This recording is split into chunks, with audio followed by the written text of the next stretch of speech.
Hello everyone, मैं कल्पना स्वागत करती हूँ आप सभी का मेरी स्टडी में। गाइस, वीडियो को देखने से पहले लाइक कर दें और शेयर ज़रूर करें वीडियो को। और सबसे बड़ी रिक्वेस्ट कि वीडियो को लास्ट तक ज़रूर देखें, क्योंकि ये वीडियो आपके लिए बहुत ही ज़्यादा महत्वपूर्ण है। आप किसी भी एग्ज़ाम्स में यदि बैठेंगे तो इस वीडियो से आपको प्रश्न ज़रूर फंसेंगे। और आज हम जो टॉपिक लेकर के आए हैं वो है राज्यों का पूर्ण अवलोकन, और जिसमें हम आज कवर करने जा रहे हैं बिहार राज्य को। आज हम बिहार राज्य के बारे में जो कुछ भी स्टैटिक जीके है वो, उससे करंट अफेयर्स से रिलेटेड जो भी क्वेश्चंस जो पिछले 6 महीने में हुआ है वो मैंने ऐड किया है, और उसके साथ साथ में जो भी इम्पॉर्टेंट योजनाएं हैं उन्हें भी मैंने इस वीडियो में ही ऐड किया है।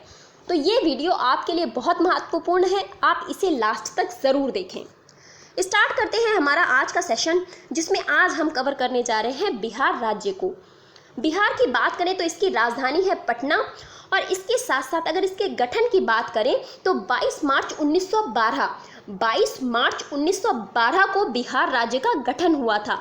अगर हम बात करें यहाँ के मुख्यमंत्री की तो नीतीश कुमार जी, वर्तमान में नीतीश कुमार जी यहाँ के मुख्यमंत्री हैं, और फागू चौहान यहाँ के गवर्नर या राज्यपाल के पद पर इस समय बैठे हुए हैं। इसके साथ साथ अगर हम बात करें कि यहाँ कितने जिले हैं, तो मुख्यमंत्री हो गए यहाँ के नीतीश कुमार, राज्यपाल हो गए फागू चौहान, और जिलों की बात करें तो 38 जिले, कुल 38 जिले बिहार में वर्तमान में हैं। अगर हम यहाँ की व्यवस्थापिका की बात करें तो व्यवस्थापिका में यहाँ पर एक सदनीय व्यवस्थापिका है, जिसमें विधानसभा की सीटें हैं 243, लोकसभा की सीटें हैं 40, और राज्यसभा में सीटें हैं 16। तो ये बिहार है जिसमें विधानसभा में 243 सीटें हैं 243, लोकसभा में 40 या 40 सीटें हैं, और राज्यसभा में 16 या 16 सीटें हैं। इसके साथ साथ हम बात करें यहाँ के उच्च न्यायालय की, हाई कोर्ट, तो पटना में बिहार का उच्च न्यायालय स्थित है। पटना में बिहार का उच्च न्यायालय स्थित है। इसके साथ साथ में मुख्य न्यायाधीश की बात करें तो वर्तमान में जो पटना उच्च न्यायालय के मुख्य न्यायाधीश हैं वो है संजय करोल। ये वीडियो सभी के लिए इम्पॉर्टेंट है, सिर्फ बिहार वालों के ही लिए नहीं। कोई भी व्यक्ति है जो एग्ज़ाम्स देने जा रहे हैं, कोई भी कॉम्पिटिटिव एग्ज़ाम्स, तो उनके लिए ये इम्पॉर्टेंट है, क्योंकि आजकल राज्यों से क्वेश्चंस बहुत पूछे जा रहे हैं। तो आप ये वीडियो ज़रूर देखें, नोट्स बनाएं। आगे देखेंगे तो आगे यहाँ पर कौन कौन सी नदियाँ प्रसिद्ध हैं। तो यहाँ की नदियों की बात करें तो घाघरा, गंडक और बूढ़ी गंडक। घाघरा नदी, गंडक नदी, बूढ़ी गंडक, महानंदा और कोसी, इसके साथ साथ में गंगा और सोन नदी भी बिहार में बहती है।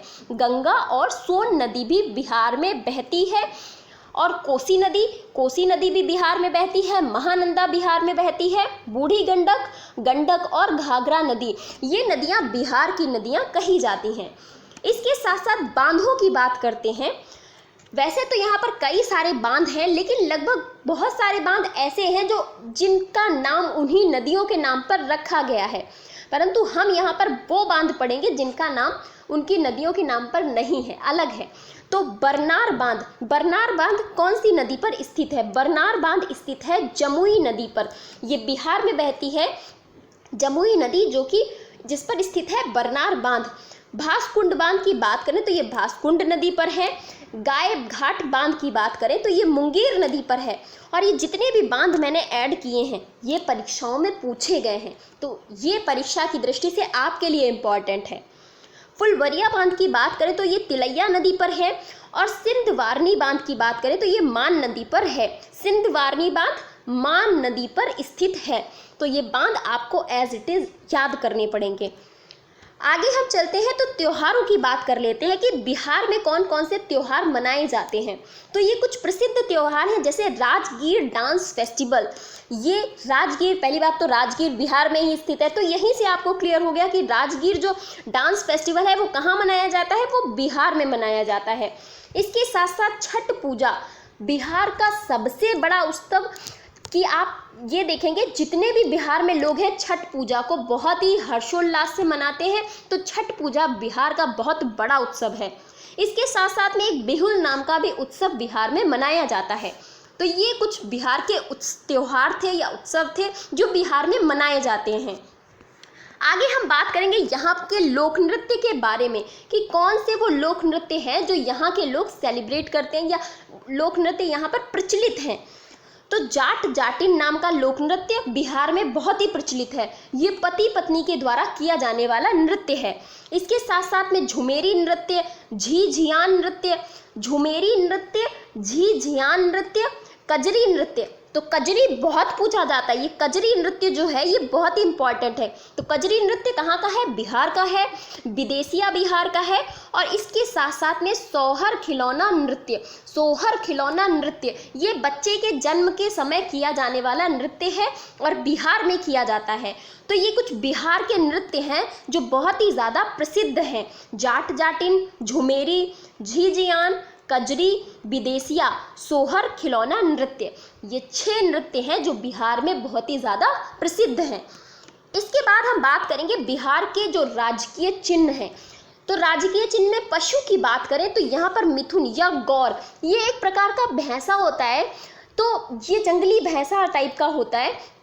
तो ये यहाँ का राजकीय पशु है। पक्षी की बात करें तो गौरैया, जिसकी संख्या निरंतर घटती जा रही है, तो इनको यहाँ का राजकीय पक्षी बताया गया है, बनाया गया है।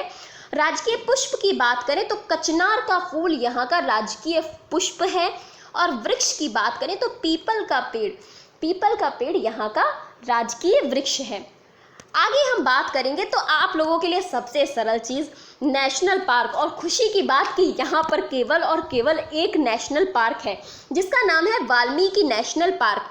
तो बहुत आसान है, बिहार में कौन सा नेशनल पार्क स्थित है? Valmiki national park. बहुत बार परीक्षाओं में पूछा गया है। पूछे जाने का कारण है सबसे बड़ा क्योंकि ये इकलौता नेशनल पार्क है। बिहार इतना बड़ा राज्य है जहाँ पर इकलौता नेशनल पार्क है। वाल्मीकि नेशनल पार्क स्थिति है पश्चिमी चंपारण जिले में, ये स्थित है पश्चिमी चंपारण जिले में वाल्मीकि नेशनल पार्क स्थित है।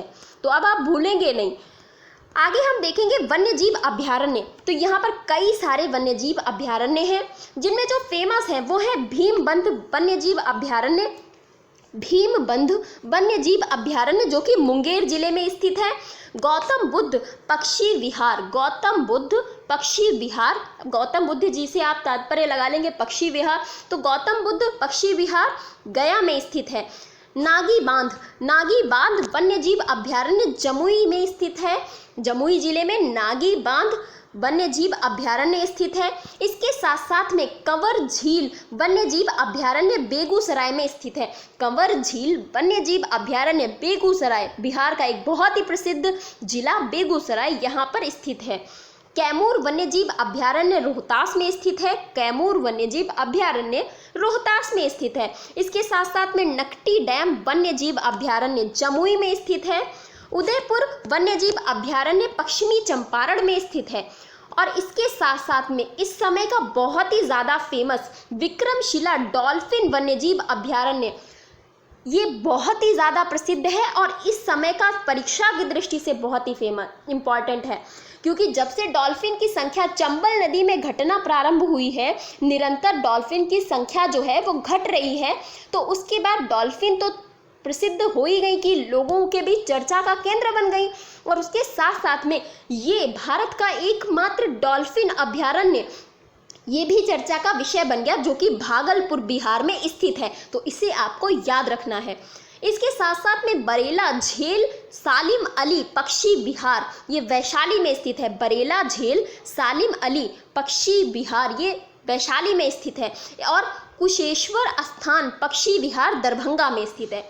ये सारे जिले, इससे आपको पता है जिले भी याद हो जाएंगे कि कौन कौन से जिले जो प्रसिद्ध हैं बिहार में स्थित हैं। और जो लोग बिहार एग्जाम्स, जो बिहार का जीके पूछा जाता है उनके लिए तो ये बहुत ही इंपॉर्टेंट है कि उनके एग्जाम्स में ये भी पूछा जा सकता है कि कैमूर वन्यजीव अभयारण्य कौन से जिले में स्थित है। तो उन्हें यहाँ से ये आसानी हो जाएगी कि उन्हें पता चल जाएगा कि रोहतास में स्थित है। तो आपको ढूंढने की भी ज़रूरत नहीं, आप बस वीडियो देखिए, नोट्स बनाइए और सब कुछ यहीं से क्लियर होगा। आगे हम देखेंगे तो कुछ महत्वपूर्ण ऐसे प्रश्न हैं जो पिछले 6 महीने में बार बार आपके सामने रिपीट हुए होंगे पर स्टेट वाइज आज यहाँ पर कवर हो जाएंगे। तो बिहार से संबंधित कुछ महत्वपूर्ण तथ्य जो मैं यहाँ पर आज आपको कवर कराऊंगी।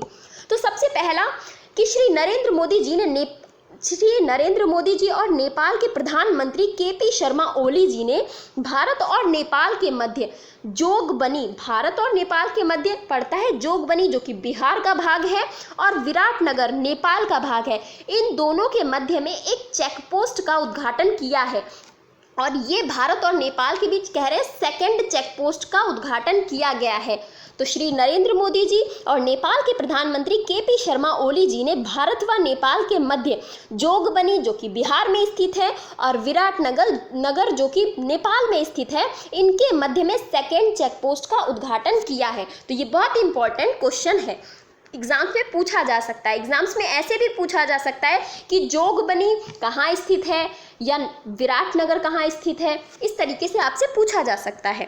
सेकंड हम देखेंगे तो सेकंड है कि पहले कछुआ पुनर्वास केंद्र की स्थापना बिहार के भागलपुर में की गई है। बिहार के भागलपुर में खोला गया है पहला कछुआ पुनर्वास केंद्र।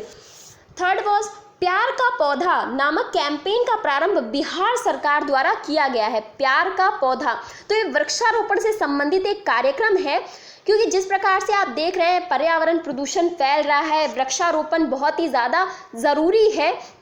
तो मेरी आप सभी से ये गुजारिश है कि आप लोग भी एक पेड़ तो ज़रूर लगाएं, और उस पेड़ को ख्याल रखें कि ये नहीं है कि आपने लगा दिया छोड़ दिया वो सूख गया, ऐसा नहीं है। हमारा पर्यावरण है, हम ही को बचाना है, तो आप लोग इतना प्रयास तो कर ही सकते हैं। तो प्यार का पौधा नामक कैंपेन की शुरुआत बिहार सरकार के द्वारा की गई है, ये एक अच्छी शुरुआत है। नेक्स्ट हम देखेंगे कि म्यांमार राष्ट्रपति यू विन मिंट ने मार्च में 2 दिवसीय बिहार गया की यात्रा की थी। तो यू विन मिंट जो कि म्यांमार के राष्ट्रपति हैं, उन्होंने बिहार गया की यात्रा की थी 2 दिवसीय। तो ये इम्पॉर्टेंट है परीक्षा की दृष्टि से बिहार वालों के लिए। आगे हम देखेंगे कि बिहार ने one nation one ration card को अपनी सहमति दे दी है। बिहार ने भी इस योजना में आगे बढ़कर सहयोग किया है और अपनी सहमति से दे दी है। इसके तहत क्या किया जाएगा कि एक ही राशन कार्ड होगा और वो पूरे भारत में काम करेगा। आप किसी भी देश में मतलब किसी भी राज्य में जाएं और किसी भी राज्य के किसी भी जिले में जाएं, वो कार्ड काम करेगा और वहाँ आपको राशन उपलब्ध कराया जाएगा। आगे देखेंगे तो नेक्स्ट है कि सुशील कुमार मोदी जी ने वित्त वर्ष 2020-21 फाइनेंशियल ईयर 2020-21 के लिए 2,11,761 करोड़ का बजट प्रस्तुत किया है। बिहार वालों के लिए ये मोस्ट इम्पॉर्टेंट क्वेश्चन है, क्योंकि बिहार के लिए ये क्वेश्चन इसलिए इम्पॉर्टेंट है कि बिहार के बजट से संबंधित है। तो सुशील कुमार मोदी जी जो कि वहाँ के वित्त मंत्री हैं, उन्होंने वित्त वर्ष 2020-21 के लिए 2,11,761 करोड़ का बजट प्रस्तुत किया है, और इसमें सबसे अधिक इन्होंने शिक्षा पर जोर दिया है। तो सबसे ज़्यादा जो शिक्षा पर खर्च किया है। आगे देखेंगे बिहार के हॉर्टिकल्चर डिपार्टमेंट और इंडिया पोस्ट ने एक साथ मिलकर शाही लीची और जर्दालू आम की डिलीवरी, डोर स्टेप डिलीवरी मतलब घर तक आपके पहुंचाया जाएगा, दरवाजे तक। तो इसके लिए पार्टनरशिप की है, डोर स्टेप डिलीवरी के लिए पार्टनरशिप की है किसने? बिहार के हॉर्टिकल्चर डिपार्टमेंट और इंडिया पोस्ट ने। ऐसा इसलिए किया गया है क्योंकि कोविड-19 फैला हुआ है, तो शाही लीची और जर्दालू आम फिर लोग खरीदेंगे नहीं, तो जब खरीदेंगे नहीं तो किसानों को नुकसान होगा। ऐसी परिस्थिति में ये एक अवसर उनके लिए दिया गया कि आप ऑनलाइन मंगवा लीजिए और उसके बाद आपके लिए वो डिलीवरी घर तक की जाएगी, तो आप अपना घर पे उसे मंगा के खा सकते हैं, आपको बाहर लेने जाने की ज़रूरत नहीं है। तो कोविड-19 के दौरान ये पहल शुरू की गई है। आगे हम देखेंगे तो नेक्स्ट कहता है कि केंद्र सरकार ने जल जीवन मिशन के तहत जल जीवन मिशन लागू करने के लिए बिहार को 1832.66 करोड़ रुपए दिए हैं। ये इनके बिहार को दिए गए हैं जल जीवन मिशन के तहत, और ये वित्तीय वर्ष 2020-21 के लिए दिए गए हैं ताकि जल जीवन मिशन के तहत सभी को स्वच्छ जल उपलब्ध कराया जा सके, जो भी जल से संबंधित प्रॉब्लम्स हैं उन पर कार्य किया जा सके। इसलिए बिहार सरकार को ये केंद्र सरकार के द्वारा दिया गया अमाउंट है, ये आपको याद रखना है। आगे हम देखेंगे बिहार सरकार की कुछ योजनाएं जो कि बहुत ही इम्पॉर्टेंट है। तो इसमें है मुख्यमंत्री कन्या सुरक्षा योजना, ये लड़कियों के लिए है मुख्यमंत्री कन्या सुरक्षा योजना। नेक्स्ट है मुख्यमंत्री स्वयं सहायता भत्ता योजना, ये बेरोजगारी भत्ता देने के लिए स्वयं सहायता भत्ता योजना है, इसमें बेरोजगारी भत्ता दिया जाएगा। इसके साथ साथ में नेक्स्ट है मुख्यमंत्री अक्षर आंचल योजना, मुख्यमंत्री अक्षर आंचल योजना, जिसके तहत जो महिलाएं हैं जो साक्षर नहीं हैं उनको साक्षर बनाना, उनको पढ़ाना ताकि वो साक्षर बन सकें। नेक्स्ट है अल्पावास गृह योजना।